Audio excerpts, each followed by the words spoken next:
നമസ്കാരം. രാഹുൽ മാങ്കൂട്ടത്തിൽ MLA നിയമസഭയിൽ നിന്നും പുറത്താക്കുക, അതാണ് ഇനി CPM-ന്റെ മുന്നിലുള്ള ഏക ലക്ഷ്യം. രാഹുൽ സത്യത്തിൽ പാലക്കാട് സ്വതന്ത്രനായി മത്സരിക്കാൻ നിന്നപ്പോഴാണ് രാഹുലിന്റെ തലയ്ക്ക് മീതെ ഇത്തരമൊരു കേസ് വന്നിരിക്കുന്നത്. കഴിഞ്ഞ ദിവസം രാഹുലിനെ ജയിലിലേക്ക് എത്തിയപ്പോൾ സെല്ലിനകത്ത് നിരവധി ആളുകൾ രാഹുലിനെ തേടി എത്തുകയായിരുന്നു. മാത്രമല്ല, രാഹുൽ എത്തി എന്ന് അറിഞ്ഞ് മറ്റ് സെല്ലിൽ നിന്നും ഒക്കെ തന്നെ തടവുകാർ രാഹുലിനെ കാണാനായി ഓടിയെത്തുന്ന സാഹചര്യം ഉണ്ടായിരുന്നു. ഇതൊക്കെ തന്നെ ഇവിടെ നിന്ന് കാലം നിങ്ങളെ രക്ഷിക്കുമെന്നൊക്കെ പറഞ്ഞ് ഒരുപാട് പേർ അദ്ദേഹത്തെ വാരിപ്പുണരുകയും ഒക്കെ ചെയ്തു എന്നാണ് പറയുന്നത്. അത് മാത്രവുമല്ല, സമൂഹ മാധ്യമങ്ങളിലും ഒപ്പം ഈ രാഹുൽ മാങ്കൂട്ടത്തെ പിന്തുണയ്ക്കുന്നവരുടെ എണ്ണത്തിന് യാതൊരുവിധ കുറവുമില്ല എന്നും മനസ്സിലാവുകയാണ്. കഴിഞ്ഞ ദിവസം ന്യൂസ് 18 ഫോൺ-ഇൻ പ്രോഗ്രാം നടത്തിയിരുന്നു. രാഹുൽ മാങ്കൂട്ടം വിഷയത്തിൽ ജനങ്ങൾക്ക് എന്താണ് പറയാനുള്ളത്, പ്രേക്ഷകർക്ക് എന്താണ് പറയാനുള്ളത് എന്നായിരുന്നു ചോദ്യം. അതിനൊക്കെ തന്നെ കൃത്യമായി തന്നെ വീട്ടമ്മമാർ അടക്കമുള്ളവരുടെ പ്രതികരണം കേൾക്കുമ്പോൾ അക്ഷരാർത്ഥത്തിൽ ഞെട്ടിപ്പോവുകയാണ്. കാരണം അവർ പറയുന്നത്, രാഹുൽ മാങ്കൂട്ടത്തിനെതിരെ ഒരു പരാതി എനിക്ക് കൊടുക്കാനുണ്ടെങ്കിൽ ഞാൻ ആ നിമിഷം തന്നെ കൊടുക്കും, അല്ലാതെ ഇത്രയും ദിവസം കാത്തു നിന്ന് രാഹുൽ മാങ്കൂട്ടത്തിൽ പാലക്കാട് മത്സരിക്കുമെന്ന് അറിഞ്ഞപ്പോൾ ഒന്നും തന്നെ ഞാൻ എടുത്ത് കൊടുക്കുകയില്ല.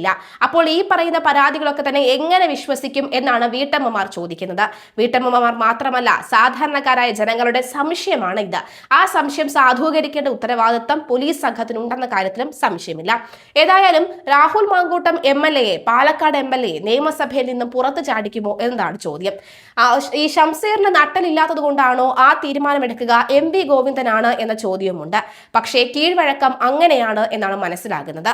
രാഹുൽ മാങ്കൂട്ടത്തിനെ MLA സ്ഥാനത്ത് നിന്നും നീക്കണോ എന്ന് ഇനി തീരുമാനിക്കുക CPM സംസ്ഥാന secretary MV ഗോവിന്ദനും LDF convener TP രാമകൃഷ്ണനും അടക്കമുള്ളവരാണ്. എന്തുകൊണ്ടാണ് അവർക്ക് ആ തീരുമാനം എടുക്കാനുള്ള അർഹതയുള്ളത് എന്ന് ചോദിച്ചാൽ, തുടർച്ചയായി കേസുകളിൽ പ്രതിയാക്കപ്പെട്ടതിന്റെ പേരിൽ രാഹുലിനെതിരെ നടപടിയെടുക്കുന്നത് സംബന്ധിച്ച നിയമസഭ പ്രിവിലേജ് ആൻഡ് എത്തിക്സ് കമ്മിറ്റിയാണ് ശുപാർശ ചെയ്യേണ്ടത്. എത്തിക്സ് കമ്മിറ്റിയിൽ ഉൾപ്പെടുന്ന 2 പേരുകളാണ് ഇവർ രണ്ടുപേരും. അതായത് LDF കൺവീനറും ഒപ്പം പാർട്ടി കൺവീനറുമായിട്ടുള്ള ഈ 2 പേരായിരിക്കും MV ഗോവിന്ദനും TP രാമകൃഷ്ണനുമാണ്. CPM സംസ്ഥാന സെക്രട്ടറിയും LDF കൺവീനർ അടക്കമുള്ള 2 പേർ, UDF-ൽ നിന്ന് 2 പേർ അടക്കമുള്ളവരുണ്ട്. അപ്പോൾ ഇവരായിരിക്കും തീരുമാനിക്കുക എന്നാണ് മനസ്സിലാകുന്നത്. നിയമസഭ പ്രിവിലേജ് ആൻഡ് എത്തിക്സ് കമ്മിറ്റിയാണ് ശുപാർശ ചെയ്യേണ്ടത്. CPM പ്രതിനിധി മുരളി പെരുന്നെല്ലി അധ്യക്ഷനായ കമ്മിറ്റിയിൽ MV Govindan, TP Ramakrishnan, KK Shailaja, H സലാം എന്നിവരാണ് CPM അംഗങ്ങൾ. CPI-ൽ നിന്ന് P ബാലചന്ദ്രനും JDS അംഗമായി മാത്യു T തോമസും, UDF-ന് 2 അംഗങ്ങൾ റോജി M ജോണും UA ലത്തീഫും, മുസ്ലിം ലീഗിൽ നിന്നുള്ള UA ലത്തീഫും ഉണ്ട്. കമ്മിറ്റി രാഹുലിനെ നീക്കണമെന്ന നിലപാട് സ്വീകരിക്കുകയും തീരുമാനം നിയമസഭ അംഗീകരിക്കുകയും ചെയ്താൽ സംസ്ഥാന നിയമസഭയിൽ നിന്ന് പുറത്താക്കപ്പെടുന്ന ആദ്യ MLA ആകും രാഹുൽ മാങ്കൂട്ടത്തിൽ. നിയമസഭാ അംഗത്തെ അറസ്റ്റ് ചെയ്താൽ അക്കാര്യം സ്പീക്കറെ പോലീസ് അറിയിക്കണമെന്നാണ് ചട്ടം. ഈ റിപ്പോർട്ടിന്മേൽ അച്ചടക്ക നടപടി ആവശ്യമാണോ എന്നും പരിശോധിക്കാൻ എത്തിക്സ് കമ്മിറ്റിയെ ചുമതലപ്പെടുത്താം. ഏതെങ്കിലും MLA സമർപ്പിക്കുന്ന പരാതിയിലും തുടർ നടപടി എടുക്കാം. കമ്മിറ്റി പരാതിക്കാരിൽ നിന്ന് തെളിവെടുപ്പ് നടത്തി ശുപാർശയടക്കം നൽകുന്ന റിപ്പോർട്ട് സഭയിൽ വയ്ക്കും. തുടർന്ന് റിപ്പോർട്ടിലെ നിർദ്ദേശം പ്രമേയമായി മുഖ്യമന്ത്രി സഭയിൽ കൊണ്ടുവരണം. പ്രമേയത്തിൽ താക്കീതോ സസ്പെൻഷനോ പുറത്താക്കലോ ശുപാർശയായി വരാം. ഇത് നിയമസഭ അംഗീകരിക്കുന്നതോടെ നടപടി പ്രാബല്യത്തിലാകും. MLA സ്ഥാനത്ത് നിന്ന് പുറത്താക്കിയാലും തെരഞ്ഞെടുപ്പുകൾ മത്സരിക്കുന്നതിന് യാതൊരുവിധ തടസ്സവുമില്ല. ഈ മാസം 20-നാണ് നിയമസഭാ സമ്മേളനം തുടങ്ങുക. ഇതിനിടെ തെളിവെടുപ്പ് ഓൺലൈനായി നടത്തി വേണമെങ്കിൽ അതിവേഗം സർക്കാരിന് ഈ നടപടിക്രമങ്ങൾ പൂർത്തിയാക്കാം. അതിന് സർക്കാർ തയ്യാറാകുമോ എന്നാണ് അറിയേണ്ടത്. ലോകസഭയിൽ ചോദ്യം ഉന്നയിക്കുന്നതിന് കൈക്കൂലി വാങ്ങിയെന്ന കുറ്റം ചുമത്തി സമാന രീതിയിൽ തൃണമൂൽ കോൺഗ്രസ് MP മഹുവ മെത്രയെ 2023 ഡിസംബറിൽ MP സ്ഥാനത്ത് നിന്ന് പുറത്താക്കിയിരുന്നു. ലൈംഗിക പീഡന കേസിൽ അറസ്റ്റിലായ പാലക്കാട് MLA രാഹുൽ മാങ്കൂട്ടത്തിന്റെ ജാമ്യ ഹർജിയിൽ കോടതി എന്ത് നിലപാടെടുക്കുമെന്ന ആകാംക്ഷയും സജീവമാണ്. പുറത്തുവന്ന വാട്സ്ആപ്പ് ചാറ്റുകളും ഗർഭചിത്രം സംബന്ധിച്ച ആരോപണങ്ങളും മാങ്കൂട്ടത്തിന്റെ പ്രതിരോധം ദുർബലമാക്കുന്നു. തനിക്കെതിരെയുള്ളത് കെട്ടിച്ചമച്ച പരാതിയാണെന്നും ഉഭയസമ്മതപ്രകാരമുള്ള ബന്ധമായിരുന്നുവെന്നും രാഹുൽ ജാമ്യ ഹർജിയിൽ വാദിക്കുന്നുണ്ടെങ്കിലും സാമ്പത്തിക ചൂഷണവും ഭീഷണിയും വ്യക്തമാകുന്ന തെളിവുകൾ പുറത്തുവന്നത് ജാമ്യം ലഭിക്കുന്നതിന് തടസ്സമായേക്കും. പരാതിക്കാരി വിവാഹിതയാണ് എന്ന വിവരം മറച്ചുവെച്ചെന്നും ഇതറിഞ്ഞ ഉടൻ ബന്ധം അവസാനിപ്പിച്ചുവെന്നുമാണ് രാഹുലിന്റെ വാദം. മുതിർന്ന വ്യക്തിയായ പരാതിക്കാരി സ്വന്തം ഇഷ്ടപ്രകാരമാണ് മുറി ബുക്ക് ചെയ്തതെന്നും ഇതിന്റെ പ്രത്യാഘാതങ്ങളെക്കുറിച്ച് അവർക്ക് അറിവുണ്ടായിരുന്നുവെന്നും പ്രതിഭാഗം ചൂണ്ടിക്കാട്ടുന്നു. എന്നാൽ ഈ വാദങ്ങളെ പൊളിക്കുന്ന തരത്തിലാണ് അന്വേഷണ സംഘത്തിന് ലഭിച്ച ഡിജിറ്റൽ തെളിവുകൾ. അതിനൊപ്പം രാഹുലിനെ കസ്റ്റഡിയിൽ വാങ്ങാനും പോലീസ് ശ്രമിക്കുന്നുണ്ട്. കസ്റ്റഡി അനുവദിക്കാനാണ് സാധ്യത.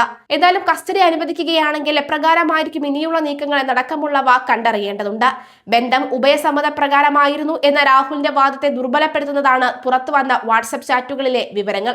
ലൈംഗിക ചൂഷണത്തിനപ്പുറം കടുത്ത സാമ്പത്തിക ചൂഷണം നടന്നതായാണ് ചാറ്റുകൾ സൂചിപ്പിക്കുന്നത്. പാലക്കാട് 3 BHK ആഡംബര ഫ്ളാറ്റ് വാങ്ങി നൽകാൻ രാഹുൽ നിർബന്ധിച്ചുവെന്നും UK സന്ദർശനത്തിനും ആഡംബര വസ്ത്രങ്ങൾക്കും ചെരുപ്പിനും വരെ യുവതിയിൽ നിന്ന് പണം കൈപ്പറ്റിയെന്നും തെളിവുകൾ സഹിതം പരാതിക്കാരി ആരോപിക്കുന്നുണ്ട്.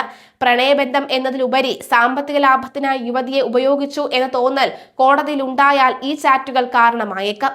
സാമ്പത്തിക ചൂഷണത്തിനുള്ള ഉപാധിയായി ലൈംഗിക ബന്ധത്തെ ഉപയോഗിച്ചു എന്ന നിഗമനത്തിലേക്ക് ഇത് വിരൽ ചൂണ്ടുന്നു. ജാമ്യ ഹർജിയിൽ ഏറ്റവും വലിയ പ്രതിസന്ധിയാകാൻ പോകുന്നത് ഗർഭഛിദ്രം സംബന്ധിച്ച ആരോപണമാണ്. ബന്ധം നിലനിർത്താൻ കുഞ്ഞ് വേണമെന്ന് ആദ്യം ആവശ്യപ്പെടുകയും ഗർഭിണിയായപ്പോൾ അത് തന്റേതല്ല എന്ന് പറഞ്ഞ് അപമാനിക്കുകയും ചെയ്ത് ഗർഭഛിദ്രത്തിന് നിർബന്ധിക്കുകയും ചെയ്തുവെന്ന ഗുരുതരമായ കുറ്റകൃത്യത്തിന്റെ പരിധിയിൽ വരും. അങ്ങനെ കുറ്റകൃത്യത്തിന്റെ പരിധിയിൽ വരികയാണെങ്കിൽ എല്ലായിടത്തു നിന്നും രാഹുലിനെ പൂട്ടും എന്ന കാര്യത്തിലും സംശയമില്ല. ഏതായാലും ഗർഭസ്ഥ ശിശുവിന്റെ പിതൃത്വം തെളിയിക്കാൻ DNA പരിശോധനയ്ക്ക് തയ്യാറാണ് എന്ന് യുവതി അറിയിച്ചിട്ടും രാഹുൽ അതിൽ നിന്നും ഒളിച്ചോടി എന്നതും സംശയം ബലപ്പെടുത്തുന്നു. ഉഭയസമ്മത പ്രകാരമാണ് ബന്ധമെങ്കിൽ പോലും ഗർഭഛിദ്രത്തിന് നിർബന്ധിക്കുന്നത് സ്ത്രീയുടെ ശാരീരികവും മാനസികവുമായ അവകാശങ്ങളുടെ ലംഘനമാണ്. പരാതി നൽകുമെന്ന് അറിയിച്ചപ്പോൾ യുവതിയുടെ കുടുംബത്തെ ഒന്നടങ്കം ഇല്ലാതാക്കുമെന്ന് ഭീഷണിപ്പെടുത്തിയെന്നും ആരോപണം ജാമ്യം നിർദ്ദേശിക്കാൻ പ്രോസിക്യൂഷന് പ്രധാന ആയുധമാക്കും. ജാമ്യം ലഭിച്ചാൽ പ്രതി സാക്ഷികളെ സ്വാധീനിക്കാനോ ഭീഷണിപ്പെടുത്താനോ സാധ്യതയുണ്ടെന്ന വാദം ഇതോടെ ശക്തമാകും. അതീവ രഹസ്യമായി പോലീസ് നടത്തിയ നീക്കത്തിനൊടുവിൽ അറസ്റ്റിലായ രാഹുൽ 14 ദിവസത്തെ റിമാൻഡിലാണ്. Thiruvalla judicial first class magistrate കോടതി ജാമ്യ ഹർജി പരിഗണിക്കുമ്പോൾ ഉഭയസമ്മതവാദത്തെക്കാൾ ഉപരി പുറത്തുവന്ന ചാറ്റുകളും ഗർഭഛിദ്രം ഉൾപ്പെടെയുള്ള ക്രൂരതകളും തന്നെയാകും കോടതി വാദങ്ങളിൽ നിർണായകമാവുക. എന്തായാലും ഇനി മണിക്കൂറുകൾ മാത്രമാണ് ബാക്കി. കോടതി കൂടിക്കഴിയുമ്പോൾ ആദ്യ കേസായി ഇത് പരിഗണിക്കുമോ ഇല്ലയോ എന്ന് കണ്ടറിയാം. ഇതിനു മുൻപ് ഒരിടത്ത് കോടതിയിൽ രാഹുൽ മാങ്കൂട്ടത്തിന് തിരിച്ചടിയും മറിടത്ത് കോടതിയിൽ ആശ്വാസവും ഒക്കെ ലഭിക്കുന്ന സാഹചര്യമാണ് ഉള്ളത്. എന്തായാലും വീണ്ടും ലൈം ലൈറ്റിലേക്ക് രാഹുൽ മാങ്കൂട്ടത്തിൽ വരുന്നു. പകരം ശബരിമല സ്വർണ്ണക്കൊള്ളയൊക്കെ തന്നെ 8 നിലയിൽ പൊട്ടി പാളീസായി ഒരു മൂലയിൽ കിടക്കുന്നു. ഇത് തന്നെയാണ് പ്രധാനമായും ജനങ്ങളും ചോദിക്കുന്നത്. അപ്പോൾ പലതരത്തിലുള്ള കേസുകൾ ഒതുക്കി തീർക്കാനല്ലേ രാഹുൽ മാങ്കൂട്ടത്തിന്റെ ഈ കേസ് ഇത്തരത്തിൽ പുകച്ചു കൊണ്ടുവരുന്നത് എന്ന ചോദ്യമാണ് ഉണ്ടാകുന്നത്. സത്യം അതാണോ എന്നാണ് നിങ്ങളുടെ അഭിപ്രായം?